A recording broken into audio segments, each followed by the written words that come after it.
Vidya, it's all yours.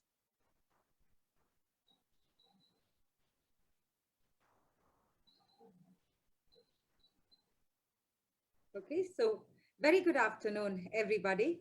Thank you so much for joining us today on what I think is going to be an absolutely fantastic hour, not just because of the stunning personalities that we're going to be in conversation with today, but with the subject that we're all talking about.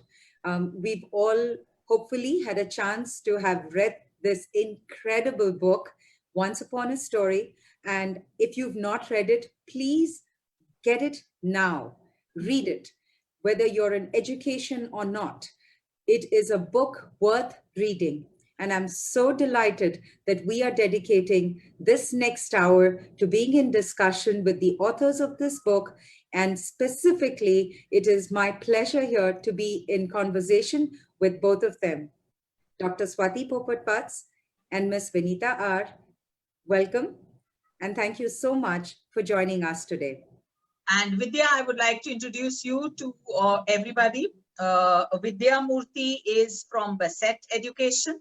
And I am so honored today that she's going to moderate this session because not only is she a fantastic parent, but she is a dedicated and passionate educator who's also very active on the Early Childhood Association and APER teams. So thank you, Vidya, for doing us this honor. And I have had a sneak preview of the questions, and I was thrilled to see the way you have made these questions very relevant to what the times we are going through right now. So I welcome you on behalf of everybody. Thank you so much. You're always so generous with what you say, not just about me, but everybody you work with. I think one of the true signs of a great leader, Dr. Vats, is not just one who wants to forge ahead, but who wants to pull others up along the way. So thank you. Thank you so much for being that person. I'm just going to really briefly introduce both of you here. I doubt it if anybody here does not know either of you, but please let me just take a few minutes. And I'd like to introduce our author. First here is Vinitha R. And Vinitha's recent career history has largely been about introducing and managing transformative change in the space of education and literature. An editor and author with 20 years of experience in editing and writing, Vinitha has worked with the media as a journalist for many years, eventually moving to work with the book publishing industry. In the media space, Vinitha has experience in the diverse spectrum of publishing, from print, digital, content, television, and book publishing, working in senior capacity at some of India's most well-known print brands, from the Times of India to Midday and ZTV. Her new book, Amu and the Sparrows, was released in May 2020. So please go get a copy of that book. I've read it. Very good. Yes, her previous book, Sarah Learns to Fly, won the Best Children's Book of the Year award. What an honor it is to have you here, Vinitha. Welcome. And I must share with everybody that both her books, Amu and the Sparrows and Sarah Learns to Fly, are part of our new curriculum that we are developing. What are you saying? That's news. Wow, fantastic. Thank you, Swati, ma'am. That's great news. Would you like to say any opening comments, Vinitha? Yeah, all yours, sorry. No, I'm so happy to be here. Please go ahead with the second introduction. Okay, thank you. Moving on to Dr. Swati Popat Vats. Dr. Swati Popat Vats, a passionate educator, an unstoppable activist, an expert storyteller, a teacher at heart, a parenting guru, a brazen supporter of other educators, an unabashed fighter for a better tomorrow for children, a strong representative of the early childhood education world for India on the global stage, a noted author of 13 books, president of the Podar Educational Network, president of the E.C.A. and president of APER, and someone who's very loved and revered, Dr. Swati Popat Vats. Thank you so much. Well, welcome. So let's get started right away because we do want to talk about this book extensively. And like I said before, I think many of us have had a chance to read this book and learn about some of the incredible methodologies, principles of teaching that was followed by this incredible teacher many decades ago in India. However, because all of us today are living in this world that is unprecedented, we are trying to navigate waters that we've never been in before. What particularly struck me was the answers that this book had for all of us to navigate through COVID-19. And that is what blew me away, is the perspective with which you read a book when you're searching for answers, and how even I can imagine when both of you wrote this book, did you ever believe that it would be an answer for a crisis like this? No, actually we didn't. Right, Vinitha? No, we didn't think of it in that scale. No, we didn't. Ever. Yeah, there you go. Which is why I think it is so refreshing to talk about this book as an answer provider for the COVID-19 crisis. So my first question to you, Dr. Vats, Gijubhai outlined very clearly, what makes a good teacher. At this time of crisis, what lessons do you think teachers can learn from his book on how to be good at what they do? So you know what, Gijubhai always stressed on two things. Number one is storytelling, of course. And number two is connection with every child.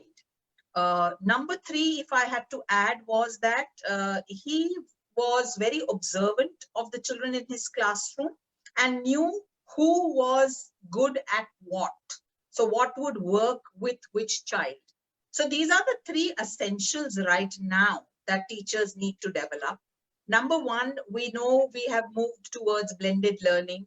Half of it is online, and we don't know when it's going to go offline.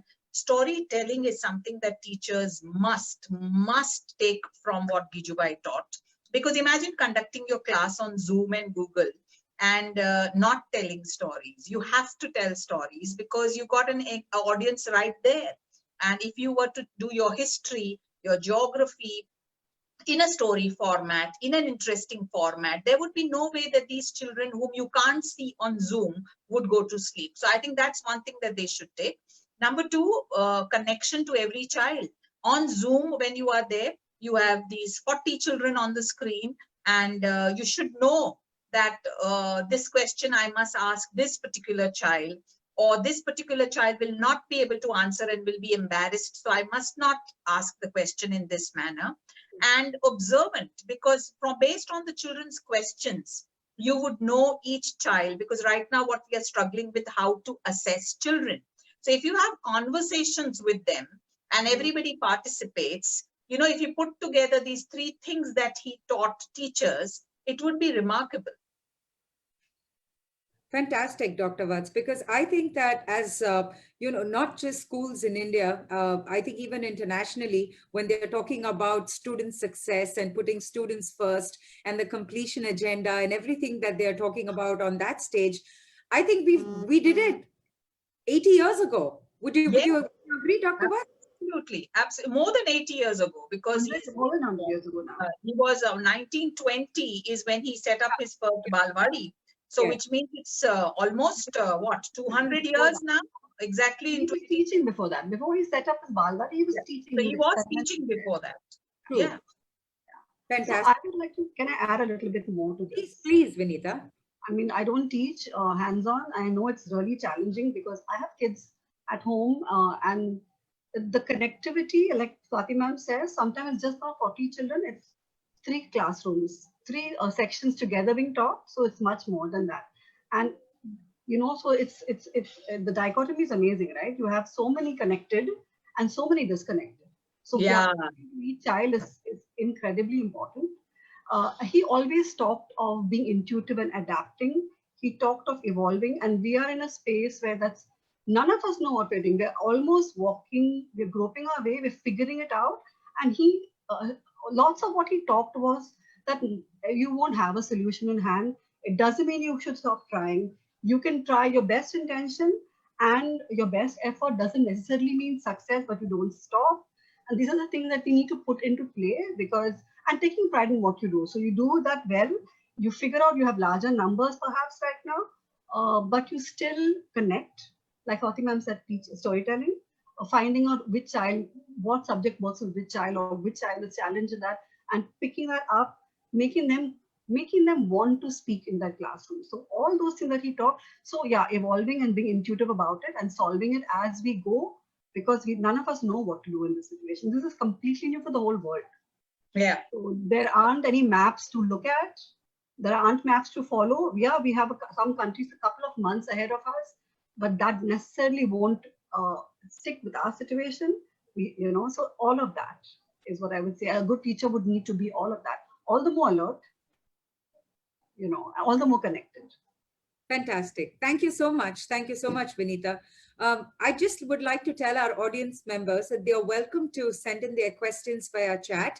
And we are going to do our best to have a question answer session at the end. So please do keep those messages coming in and we'll get to the questions at the end. Vinitha, if I could come and talk to you next about something that we are all spending most of our awake time thinking about, hygiene and health, right? And how many times have we washed our hands, and how many bottles of sanitizers have we all gone through over the last couple of months here? So this book has an entire chapter dedicated to health and hygiene. And so I'd like to know from you, why do you think Gijubhai made this a priority in his classrooms? And how do you think that we could use these methods today? So I'd like to answer it in two separate parts. First of all, like we said, in perspective, this was done 100 years ago. Like 100 years ago, where I think to date, largely in India, our sense of hygiene is not really great. So we know how to work in some countries, and in our own country, we disrespect our spaces. So, and I won't make a blanket statement like that right now. It doesn't apply to all of us, but most of us, most of the time. Okay. So now to get back to Gijubhai, we always talk of Gijubhai in terms of storytelling, but it was not just storytelling. He had a gradient he applied in a classroom on a daily basis. So it was storytelling, it was recitation and reading. He gave importance to spellings, and then to games and playing. And each thing that he did had a own spectrum of things that networked through and connected to everything. But every day cleanliness was really important. He talked of cleanliness at a time when it perhaps was not a big deal in schools.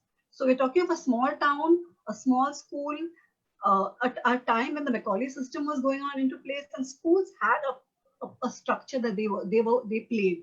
They had a space, and that was imparting knowledge to children.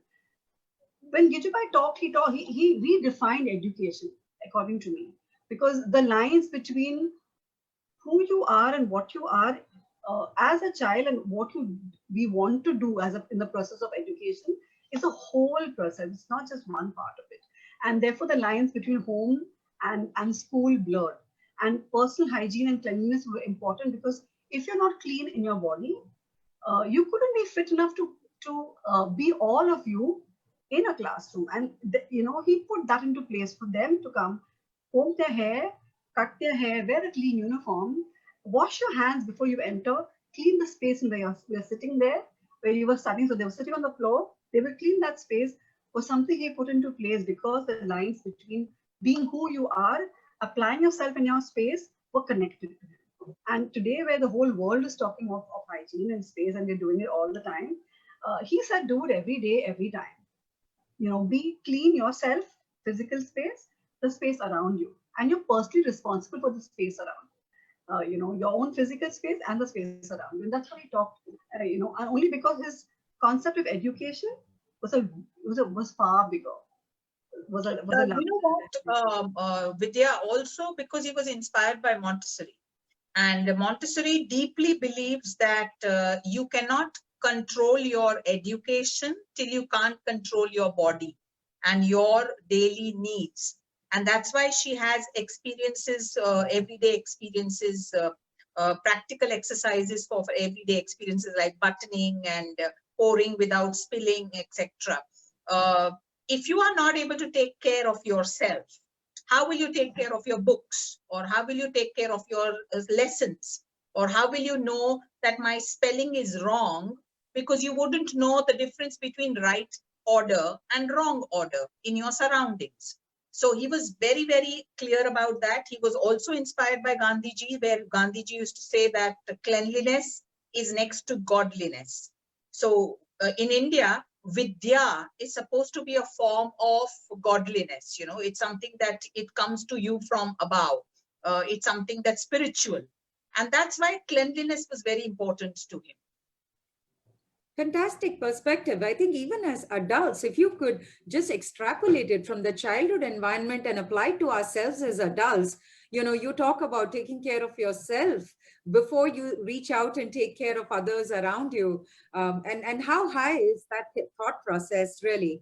Coming to you, Dr. Vats, next. And I don't know if there's a better person for me to ask a question on experiential learning too. So I'm glad to ask you this. He was the absolute master of experiential learning, I think. So in the current crisis, with classes moving into the virtual world, how do you think teachers can use some of his tips in an online setting? So very importantly, he had the ability to take the class outside when other teachers would fear taking the class outside. He would take them by the lake and they would collect items, and he made them make a museum in the classroom with these natural objects. He made them understand map making by taking them on a walk around the school. Now, in the present scenario, you can do that in the house, which means, say, for example, a lot of early years teachers are very fond of the story, The Hungry Caterpillar. And the hungry caterpillar used to eat a lot of things. So if I want to do a lesson on fruits, I can tell a day prior to the children to sit with different fruits that they have in their home. And whenever the caterpillar wants to eat the next item, why don't you pick up what's your next fruit item? Or you can do STEM exercises or STEAM exercises with objects around the house. So you can help them make a treasure hunt or a map of the house. So if you're doing geography, so experiential learning is not about Pinterest.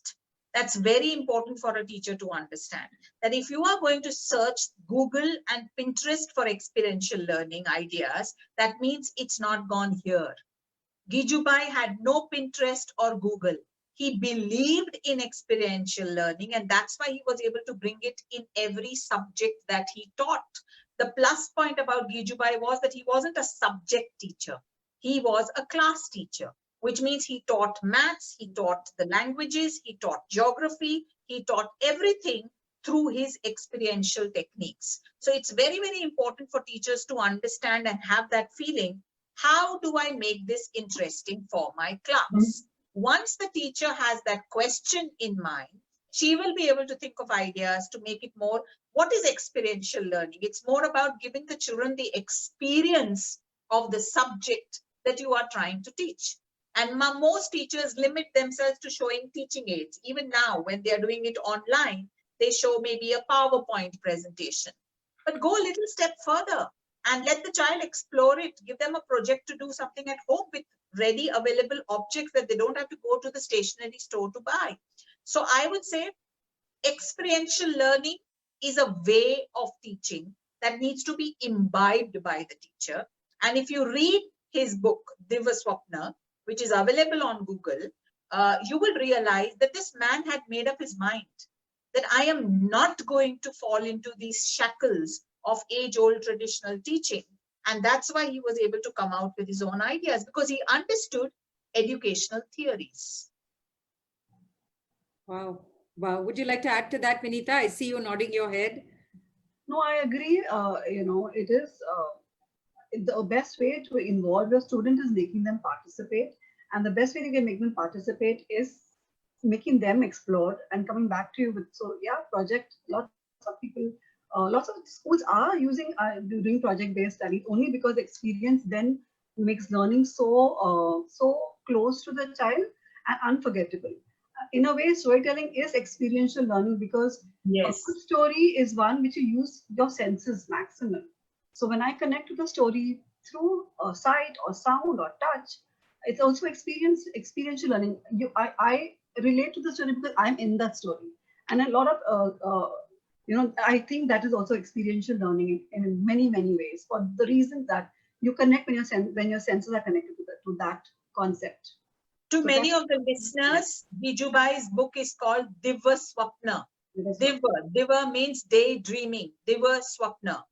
Okay, and it's Divaswapna, for which he is very well known. That's the only book on education that has been translated in English. And sad to say that Vinitha and I were shocked when we wrote the book.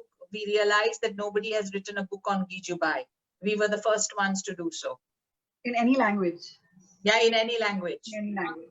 I'm so glad that we got down to it, because when you read the book, it feels like he's definitely worthy of recognition on the global level. Because almost like an irony, the foreword written by Dr. Krishna Kumar, Swati ma'am, right? Yeah. Divaswapna, and he was the director of NCRT. Yes. He's won the president. He's won the president award and the Padma Shri. Yes. Yes. The person who wrote the foreword for his book has won an award.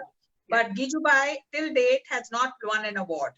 But Vinitha, you and I should be happy that the person who wrote our foreword, Dr. Swarup Sampath, was one of the teachers in the teacher awards. So that's true. That's true. So I just want to pick up the thread here of experiential learning so that we don't lose the plot. I think what Dr. Vats and you are essentially saying, Vinitha, is that one, it should be experiential learning, should be spontaneous.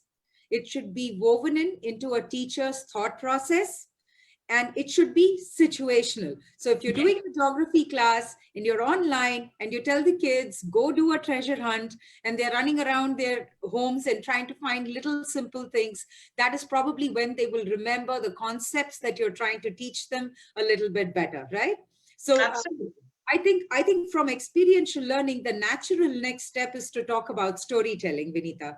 And I know you are a brilliant storyteller, being an author in her own right. So as a storyteller yourself, do you think that this would be an effective technique in today's virtual classroom? Absolutely. And I'm not a great storyteller. Swati ma'am is a fantastic storyteller. I write stories and I tell stories because I like to make it accessible. But yes, if you go online now, you will see storytelling is happening all over the place, internationally, nationally, locally, everyone's doing storytelling. So storytelling is a very important tool. It's a very powerful tool, and we've been telling stories as long as human civilization has been there. So storytelling is, you cannot stop storytelling. We are using technology so much more powerfully now. So I feel storytelling will never stop. How you tell a story will change. You know, even before the pandemic, we moved to telling stories audio. So we're not even using the video anymore. We're not even using, we're just using voice, because how you tell a story will change according to the medium. There's a woman in 2017, I forget her name. She's been using virtual storytelling. So you log on, I think you put in that eyeglass thing, and you reach another space, and she tells you the story, and you're there in that story. So storytelling is going to go out of fashion. We're going to adapt and evolve, and we will tell stories. And how you tell stories will only change according to the medium. But it's great bonding time, for a family to sit together and tell their circle of story, or to do it like this, in a session, because storytelling is actually live theater. You have an audience, you're performing there, you're connecting to them. There's no stage. Really, there's no, it's a virtual stage over there. So yes, storytelling is never going. And of course, because you use the senses, you involve, the sense of smell. You involve, the thunder, the sound of rain, or the touch of something. So every part of the story, you're there in that. So yeah, storytelling is. I forget the question now. I'm rambling. No, you answered it. It's answered it. So it's okay if you don't. But I'm definitely going to let Dr. Vats in too, because he is really mastered this domain. So I'm basically, I don't know, many people don't know, I was a puppeteer. So I did puppetry for the longest time. I used to go for international puppetry. I dabbled in puppetry so much. I had my own puppetry company called Popats. For me, storytelling and puppetry are the best mix for early years, because if you see young children, there is nothing in the environment which is smaller than them. Everything is bigger than them. Everything is larger than them. Puppets are the only thing that they see in the environment that are smaller than them and are yet able to communicate with them, and they feel I can control this puppet. So they get that sense of awe, that sense of control, that sense of listening to different voice modulations, and they actually feel like they are living the story because the characters are alive in the form of puppets. So I've always used puppets in my storytelling. And I feel that stories, as Vinitha said, are everywhere around us. Bollywood thrives on stories. Hollywood thrives on stories. Netflix is because of stories. TikTok is because of stories. So stories are everywhere. You make up a story if you want to lie to somebody. So story is advertising are stories. Yeah. Advertising is a story. Yeah, exactly. And our title is Once Upon a Story. I know the woman's name. Sorry, her name is Jessica Cantor. Okay. It's virtual reality headsets. Wow. You get a 360-degree vector, and you'd be the part of the story, and so you'd move, and so it's incredible what we're going to do with technology and storytelling. So teachers could use props for storytelling in a virtual setting. They could give children a sense of control by letting them drive the story with their ideas, lends to what both of you have just now said. May I suggest how you can do the best storytelling online with any class? Ask each child to bring a prop for next day's class. Okay. Start a story and then say roll number 1 will put up their prop. Okay. And I will have to use it in the story. So that's how you are teaching them how to do impromptu stories. So say, for example, Vidya, you brought a brush, and I will now have to involve that brush of yours, okay, in my story. Then Vinitha brought a bowl, so I would have to involve. So in this way, you are making all the participants get involved. They have a power to change your storyline with the prop that they have brought. And the next time you can do it differently. You can say, I will start the story. Now, Vidya, you bring up your prop. Now involve that prop and continue the story. Now Vinitha will. So they've already had an idea about how I did it a day prior. Now you're involving them in storytelling. Now, isn't that experiential? Isn't that STEAM? Isn't that everything? It is. It truly is. And I think that that makes the virtual online sessions more engaging. Yes. I think it'll solve problems of discipline as well. Because kids are kids on the screen. Even in a classroom, they are lovely and mad. So in a virtual setting, they would be even more. But this trip surely helps. Maybe that's a good segue into our next topic, which is discipline and self-regulation. And Dr. Vats, this is a question for you, please. So our revised world here, I think it needs a lot of self-discipline as our underlying principle. Can you say more about this need, please? And also for the need of self-regulation today? See, very importantly, if you read Once Upon a Story on the chapter on that, you will read that Gijubhai had made a Vanar Sena, which is a group of children who would report to him if their parents beat them or if anybody beats children in their community. And it starts from there. It starts from how you view children's misbehavior. If you start beating them, then they are never going to get off this merry-go-round of misbehavior. They are going to keep on going on it. They are going to be beaten. They will keep on continuing. And that's what Gijubhai had understood, that misbehavior cannot be tackled by an adult's misbehavior. Because when you slap another human being, that is misbehavior. So that human being may be younger to you or older to you. If I were to hit somebody my age, it would be called violence. But when I beat a child who's younger than me, It's not called violence, it's called discipline. Isn't that shocking?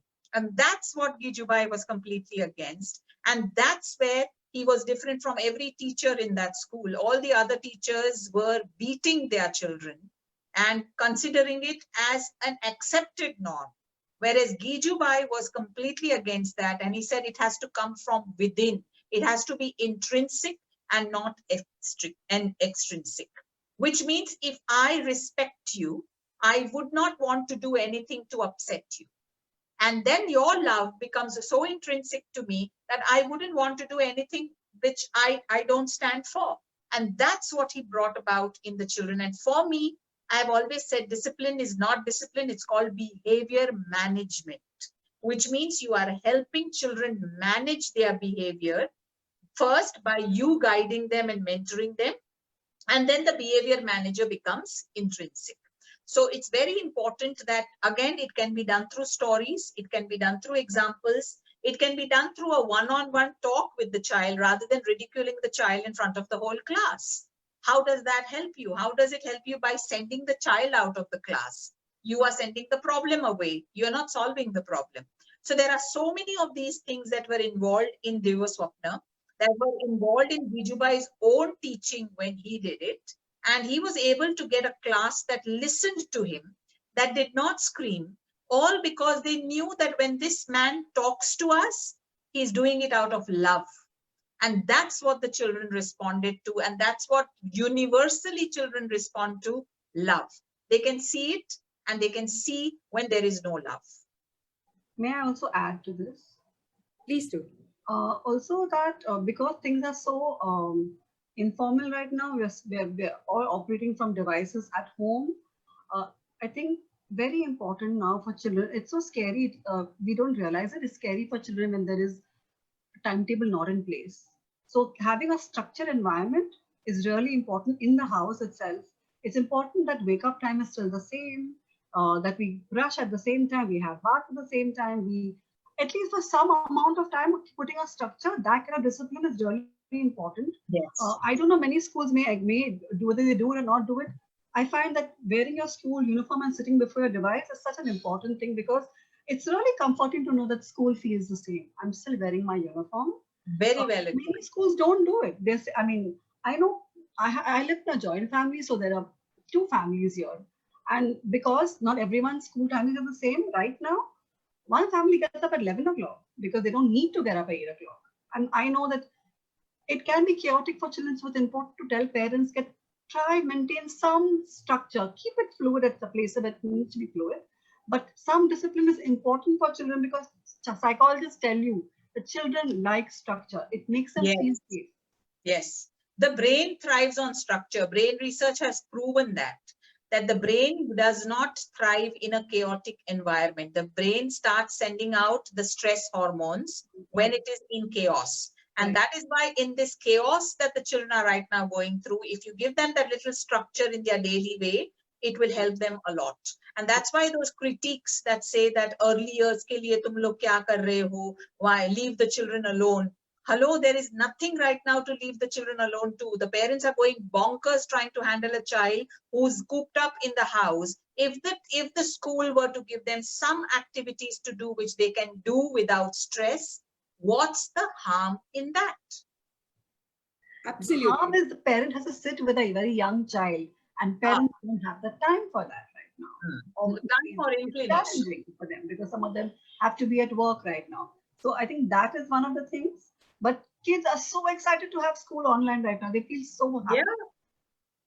Yeah, there is a novelty element to that. And I think there is a sense of continuity, a sense of reassurance when they see their teacher's face, that the world is normal, because they don't understand it the way we adults do. I think a sense of routine, like you said, Vinitha, is extremely critical. And I hope that the viewers remember what Dr. Vats said about, in terms of all of us modeling the behavior that we wish to see. So if you hit your child, then you cannot tell your child to not hit, because you have to model the behavior that you wish to see. And a long time back, even before I became a parent, I had an older friend who was giving me advice on parenting. And they said that if you ever find yourself arguing with a 5-year-old, you've already lost the argument. So I always remember that every time I get into a situation where my girls are driving me crazy, but that's becoming, fewer and fewer, thank goodness. So coming back to you, Vinitha, if I can ask you this, please. And this is a question about student engagement. And this student engagement, we know, we were, all three of us, we were just talking about how much parents welcome it, how much kids enjoy it, these virtual online sessions. But what I have heard from many teachers see is that student engagement seems to be a problem in a virtual classroom. So particularly from this book, Once Upon a Story, what are the three tips that you might offer our viewers to enhance student engagement? I think examining the world around you, and that's what Gijubhai did. You don't realize how much of beauty is there right around you. We're going for vacations, but now that we're in a smaller space, examining everything, the grain of wood in the desk in front of you, what could that wood, where could the wood have come from? That kind of thing, looking at it from a very small level and inquiry. So inquiry-based learning through things around you, that would be one. Something that he did, which was really revolutionary at its time and not very understood, was parent engagement, And I think for me, that's a really important part of education, where you involve the parent, how young the child or how old the child is, in some way in that education. Because a lot of us feel that this is another department, we don't need to be involved in it. Gijubhai did that, for things like personal hygiene, or also letting them know why they were doing a certain thing. Why were they playing games? Why were they doing Antakshari in the classroom? And why were they learning geography through a walk in the river? Things like that. So I think at today's day and time, when we're all virtually engaged, re-engaging the parent in a child's curriculum. I don't know, Swati ma'am seems to be thinking about it now. How you can do that? I don't know if I'm right about it or wrong, but I really like that part of it, of involving a parent in many ways, making that parent a part of the thinking process of the child's curriculum in whatever way that is. And also, I think parents need to know what's going on in the classroom.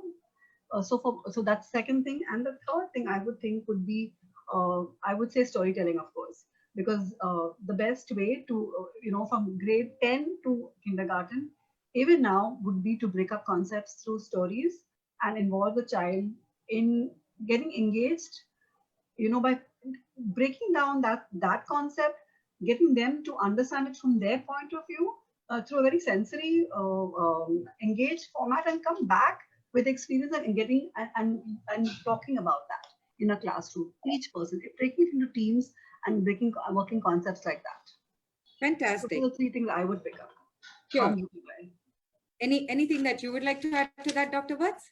Only two things. Number one is, when we talk about student engagement, as Vinitha said, parent engagement, I would urge the parents not to criticize the online classes in front of the children, because their criticism is adding to the child feeling it as a chore, that this is something that I have to do, but my parents also don't like it, so I don't know what the hell I'm doing here.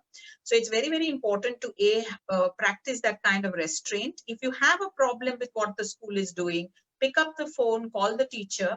And I would urge teachers also to make it more applicable to every parent. If the parent says your timing is too early for me, maybe you can make a facility of a recording which the child can watch later, something or the other that can help the children and the parents get more engaged with what's happening right now. And Antakshari, that is one thing I'm glad Vinitha reminded. Gijubhai used this a lot. Now imagine if you are teaching children cities, names of cities or names of colors. Do an Antakshari about it. That I'm naming Mumbai, E, now which is the city or country with E. So, you can have that kind of an engagement coming out from the children, which is so amazing. True. I think examining the world, re-engaging the parents, storytelling, and this very critical aspect about parents being mindful of what they say in front of the children, because their words and actions, I think, impact the way that the child perceives it. And it's not a chore, it's a privilege, really, that I think all schools are doing everything they can to extend. Yes. I'm just going to move forward in this context of online classrooms, Dr. Vats, and this next question comes to you, please. So I've often wondered if he was here amongst us today, how much and how would he have used technology? I know that, you know, in his geography classes, he played videos for the children of places which obviously would have fascinated them in that age, you know, so many years ago. But what would he have said if he was here on this panel about technology? So if you see, the last chapter in the book is on technology, because if you are a true follower of Gijubhai, you would have understood that he was about engagement. He was about ensuring that anything that he does is child friendly. So he would have dabbled in child developmentally appropriate technology use, which he already did in those times, almost 100 years back. And he said technology for certain lessons is good, because if I'm going to teach a child about another country, the sounds, the language of that country, if they can hear it on a video, they would get the real essence of what that country is all about. And that's why he showed them videos of his time in South Africa and a lot of other things also. So I think if he was with us today, he would be urging all of us to use it consciously and to use it developmentally appropriately. And this is what I say to all Montessorians also. If Maria Montessori was alive today, she would have adjusted many of her techniques, many of her teachings to present day times. So don't be stuck up in what we are saying, oh, she was said this only, or Gijubhai said this only. It's very important. That's why the book that Vinitha and I have written, it talks about the application of Gijubhai's Divaswapna in today's day and time. So what he taught then, how you can interpret it and understand it for application, not only in this century, but even in centuries beyond. Can I add to this? He's going to say, I told you so. Why didn't you wash your hand before? But just, I mean, aside from the joke, but I think what Gijubhai did, and I take it at a macro level, it was that look, learn, see what everybody else is doing, adapt that, but you know that no solution can be fitted in perfectly. You have to adapt it to what your situation is like. So at the center, the government can do only this much. At your level, what can you do to adapt it for your situation, for your neighborhood? I think those are the things that you would learn at a macro level from what he taught, because he was a true change maker. He never believed that any answer is tailor-made. He said, take it because it's worked well at X place. It doesn't work for my classroom. I see what people need, find solutions all the time and keep trying. And I think that is what you can do at a school level, as a citizen in a country, because that's what he did. That's why you can use this book at any situation, as a parent, as a teacher, as a citizen. And Vidya, you know what? Montessori was very angry with Gijubhai because he made a lot of changes in her method. And that's what he was all about. He said, don't adopt, adapt. So take a practice that has worked for someone and see what will work best for you here in India. Because both he and the lady, Anudaiwa, right, Vinitha? Yes. They were criticized that the Balwadi that they have started is more for rich children. And Tarabai Modak, yeah, sorry, will not work for the poor children. And that's when she took this up as a challenge and she started the Anganwadis, which is the term that ICDS has now taken. That it doesn't depend on where your school is, how is it for rich or poor, it's the idea that matters. And that's where he rejected Montessori's didactic equipment, saying that they are good, but they are not affordable for an Indian context. And how realistic is that? And that's exactly the way I think all of us should try to adapt any new principle that we come across. what works in some other place needs to be modified in a way Absolutely. that it works for us. Makes perfect sense. So, Vinitha, this question is to you now. So, COVID-19 or no COVID-19, as we all read this book, we believe that it works, regardless of the current virus situation. So why do you think Divaswapna works regardless of time? Because it is about, there is no formula, there is no structure that is there. Everything evolves into a solution. Like what worked today may not work 10 days later with a new student in class or a new teacher in class. It's just that you evolve and change and restructure and adapt. You watch and learn, and anything that is evolving is perfecting. And I think that's why it is a COVID-19 or not. Divaswapna is really the framework for which we can build anything, and which I think, if any time I read any new theory, I think he already said it. He'd already said it 100 years ago, and he didn't have Google with him. He didn't have technology with him. He just perfected something by just figuring it out at a very small level, what worked, and taking it and he scaled it up as much as he could. He set off pre-primary education, the base for it in India. He set off teacher training for the E.C.A Yes. Gijubhai. When he found something that worked, he tried to create very organically what would work for a whole lot more people. Make it accessible at a macro level, But and he knew that if he had to grow, he would have to create new teachers. And if he had to create new teachers, he would have to create material for those new teachers. So he built the whole universe of new revolutionized, new way of looking and teaching. Started with one person thinking, I don't like this, which perhaps lots of people around him, lots of people in many countries were already thinking. Like Montessori was a solution to Macaulay system, and the Dalton plan. All of them, all of them thinking that this doesn't work. It doesn't work for us, and he found that out. So yes, that's what I would say, that COVID or no, or COVID-19 or not, this is what it's amazing, because this is what he did. He just looked and he learned and he figured it out, and he thought that it will, and you create, and once it works, try and make it work for a bigger population. And he created teachers, he created material for parents to read, reading material, because he believed that if you don't involve the parents, it wouldn't make no sense. How will I get children to come to these schools? So he created schools, he created teachers, he created material for teachers, he created material for parents to read, he created stories for children. He's written exhaustively for each and every part, every stakeholder in this for children in childcare and in child education. Fantastic, fantastic. I think you're right. Dr. Vats, would you want to add to that? No, I will just state one word: inspiring.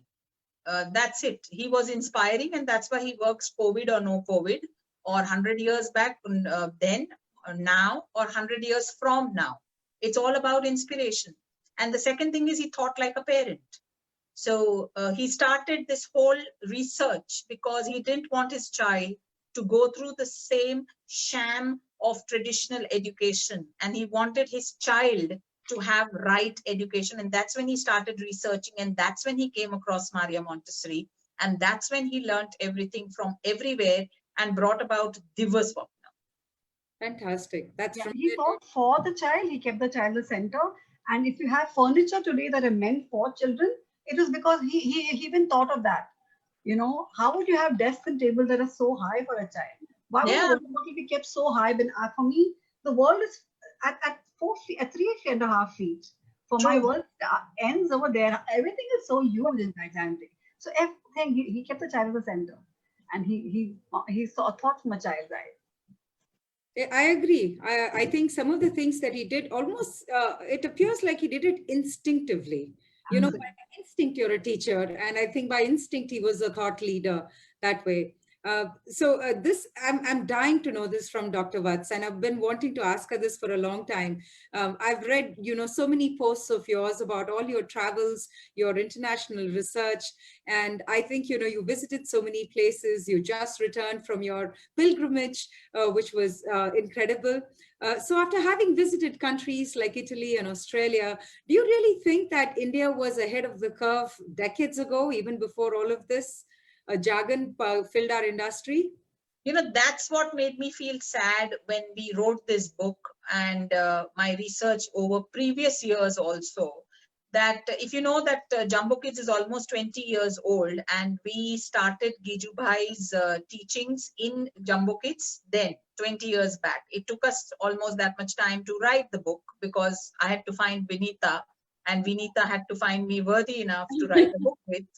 But that's what pains me, that things have to go abroad and then come back to India before we respect them. So that's so sad, that we respect Montessori, we respect all these people, but here is Gijubhai, who gave us an experiment called Divaswapna.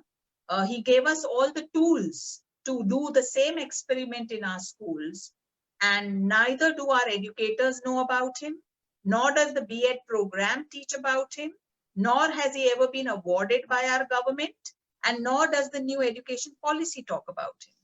Isn't that sad? Yeah. Now, I would just want to now take him abroad somewhere in some seminar, and then let it be printed in an international journal, and then maybe Indians will think, international journal printed about it, he must be good. Must be good. That's a shame. That's a shame that makes me hang my head in shame, that we have somebody who was so ahead of his time. Whatever we are now learning about MI, about STEAM, about experiential learning, about Finland, I've written that in the book also. It's what this man practiced and proved over 100 years ago. Shame on us. Absolutely. It really is says a lot, I think, whether it's cotton, whether it's the number 0, whether it's astronomy, whether it's yoga, whether it's Gijubhai, I think Indians buy it only when it has the made abroad stamp on it. And I think we should all move away from it. And especially, I think, Vidya, Atmanirbhar Bharat is what our Prime Minister has said. And I would appeal to all the schools who are listening right now to become a part of Atmanirbhar Bharat. Make Gijubhai philosophy the cornerstone of your curriculum development. I agree. I really agree, and that takes me, to tell all the audience members here. Please make sure that there is a copy of this book in your school. Get your parents to read it. Please, if all of you should have it readily available. It's a masterpiece, and it explains the most, I think, complicated psychological concepts of teaching and education in the most simplistic ways. And it leaves you with tips that everybody can take and use. And I know we have a few minutes left, but I would like to squeeze in my last question here to Dr. Vats before I can also see the audience members asking us some questions here. So, Gijubhai had a section, Mata Pita Ke Prashna. And, he had questions for parents. So what advice would you give parents as we move through the next 12 weeks here? The next 12 weeks. So we've already done with the previous 8, I think. But the next 12 weeks are just as unpredictable. I would say to all parents, number one, do what Gijubhai did, which is keep the child at the center of all your planning.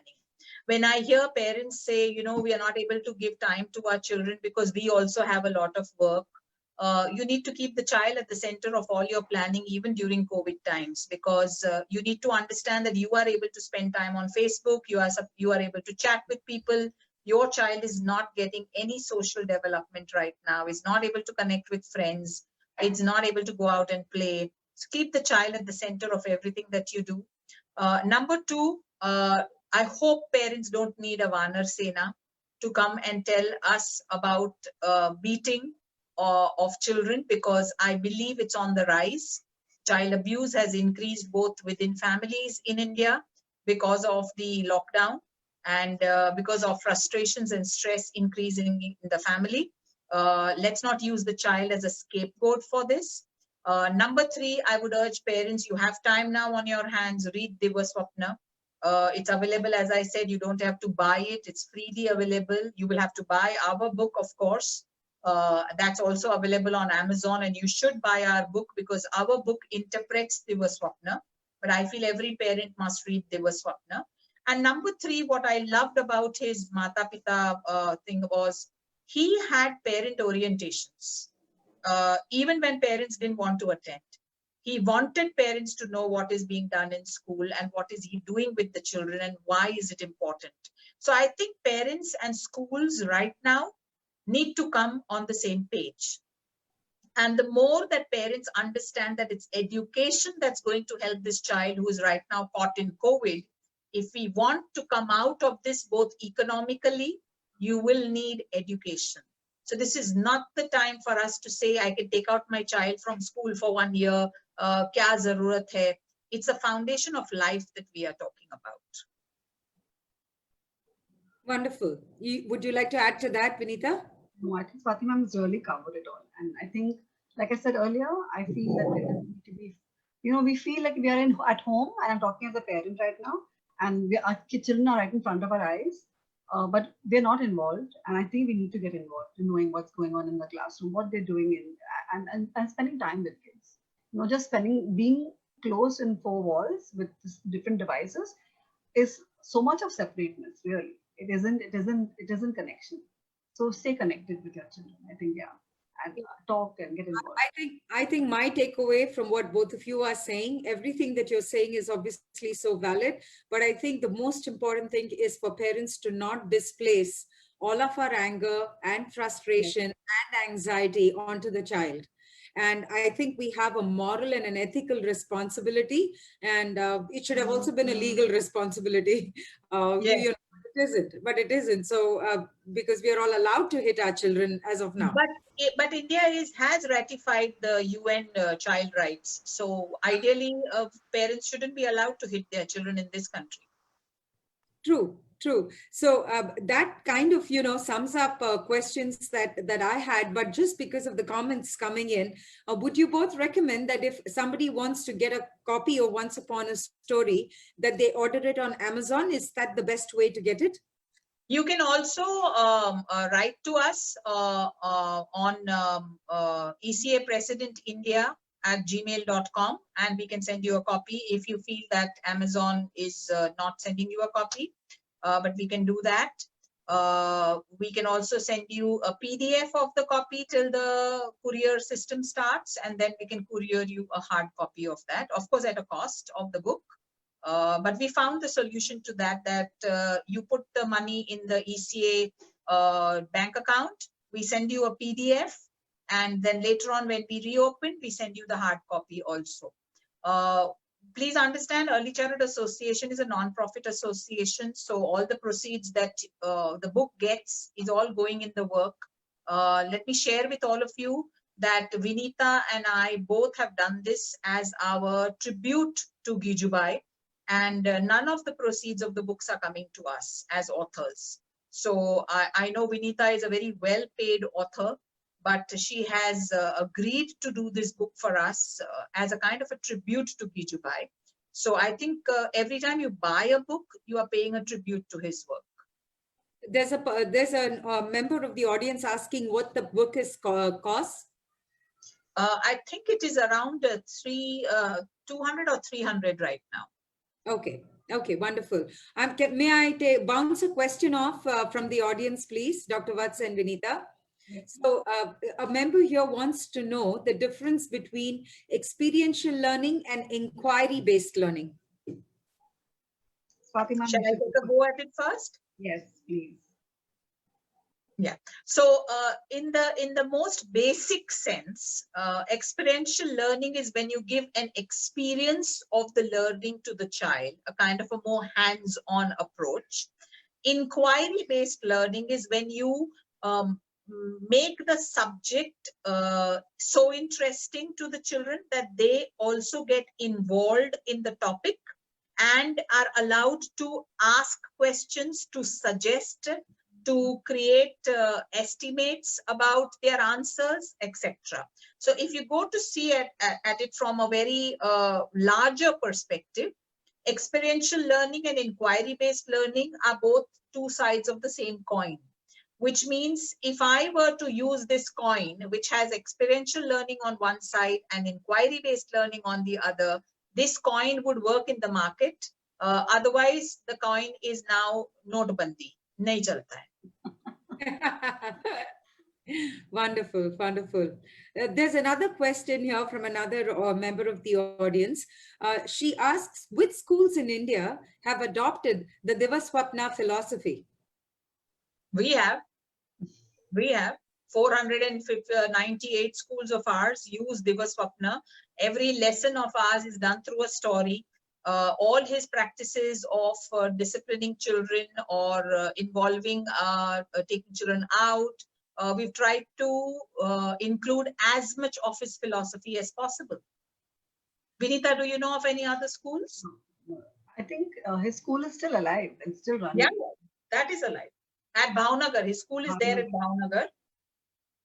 Yeah, but if I were to look at it, I would say that pretty much most of the schools are doing at least some of the things that he's recommended. That is the thing. I mean, I can't believe that there exists a school today which is not doing any.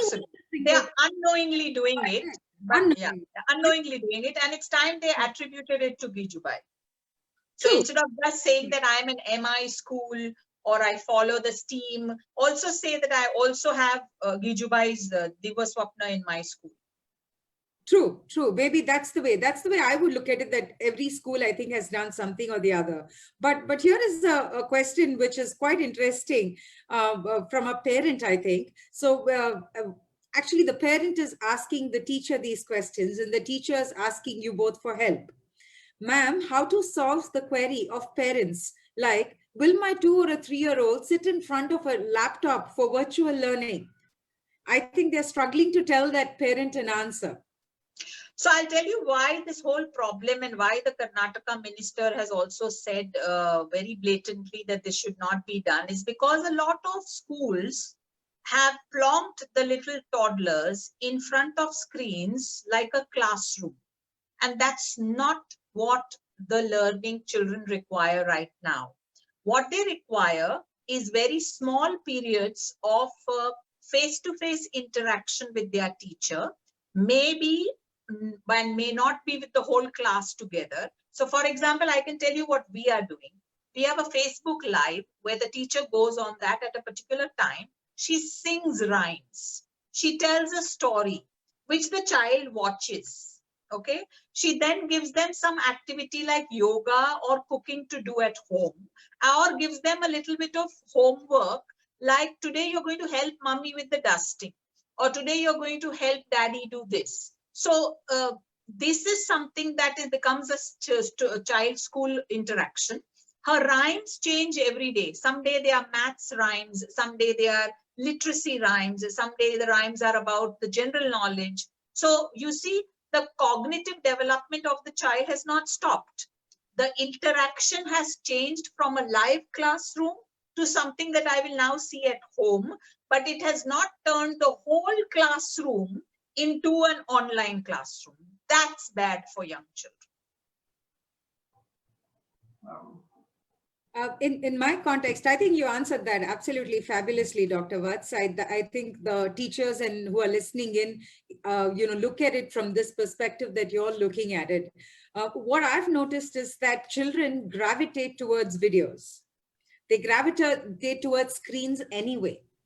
So when they have their class teacher that, that they see every single day, or they used to see up until 2 minutes ago, chances are really high that the child is going to stay glued to it because the child misses that normalcy in some way.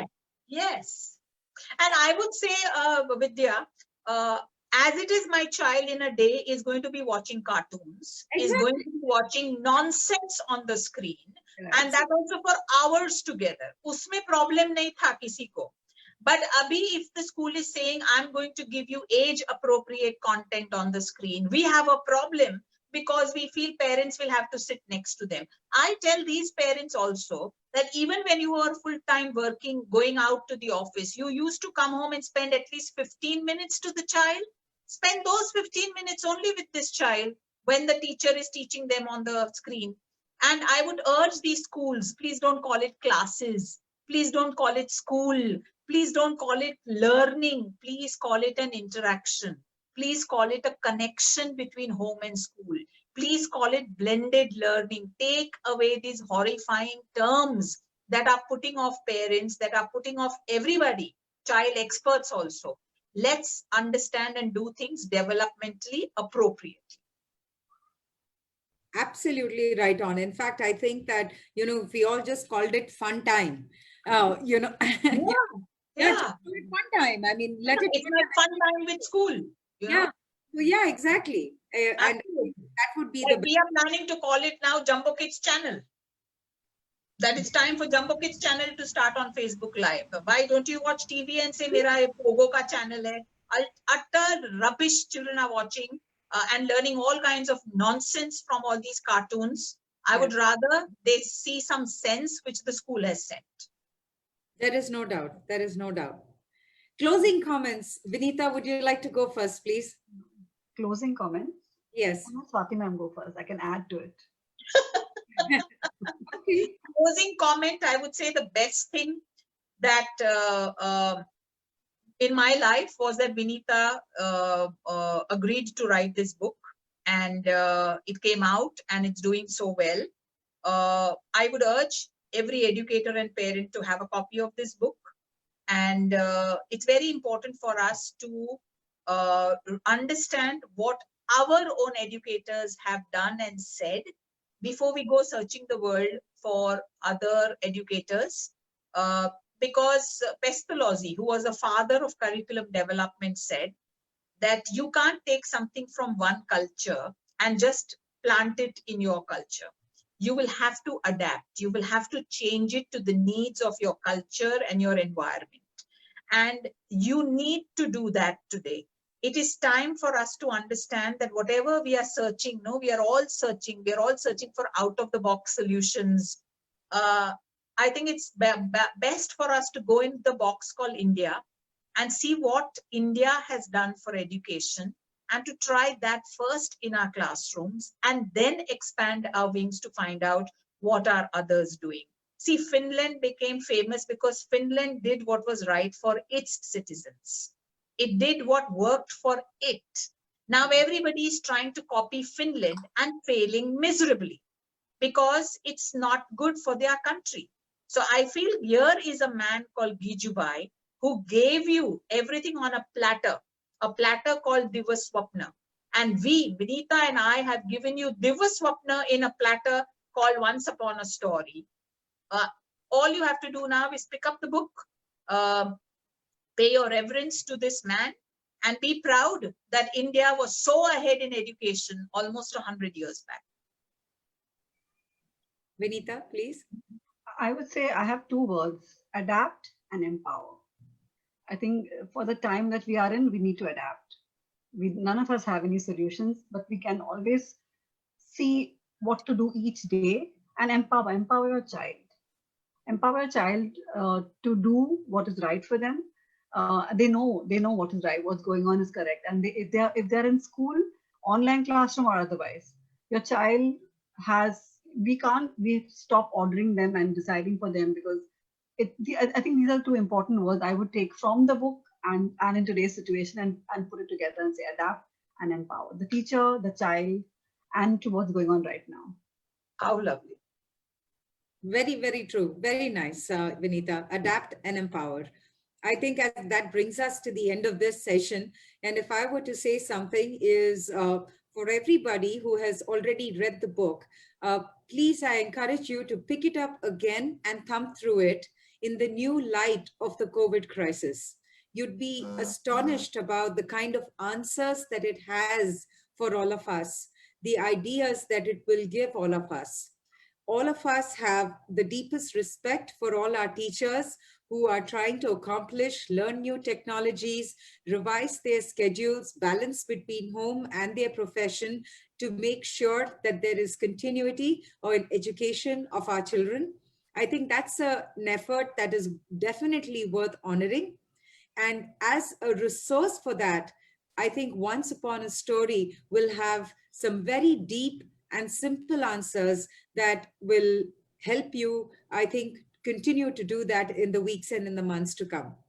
Vinitha, thank you so much for coming here and sharing your thoughts as an author on this book. When you hear it from the horse's mouth, it has a whole new amount of I think, gravity when you yourself say it. Dr. Vats, I think our takeaway from this and from everything else that you've said is, our common mistake is we all make is ghar ki murgi dal barabar hota hai, and let that not happen. This time it is too brilliant, too ahead of his time for us to, not recognize his contribution and the contribution of Once Upon a Story. So absolutely. Thank you. Vidya, I would like to say thank you. I'm sure Vinitha will agree that your choice of questions was so amazing. I think that has brought out the essence of the book is the choice of your questions. And somebody wrote just now, can you put a free copy on the WhatsApp group? And no, sorry, this book is not available free. You will have to buy it. So to buy it, please write to us at ecapresidentindia@gmail.com. You will have to buy this book and then we will email the PDF copy to you till we can courier the hard copy to you. So please buy the book and do your bit for education. Thank you, Vidya. Thank you, Vinitha. Thank you. Thank you all. And thank you to everybody who joined us, especially Rupali Tanna. She is the first one to log in to each and every webinar of ours. I love that woman's passion for education and E.C.A. So thank you very much, everybody. And join us. We have something or the other happening every day at every time. So join us. Bye, Vinitha. Bye. Bye, Vidya. Bye. Yes. Swati ma'am. Bye-bye.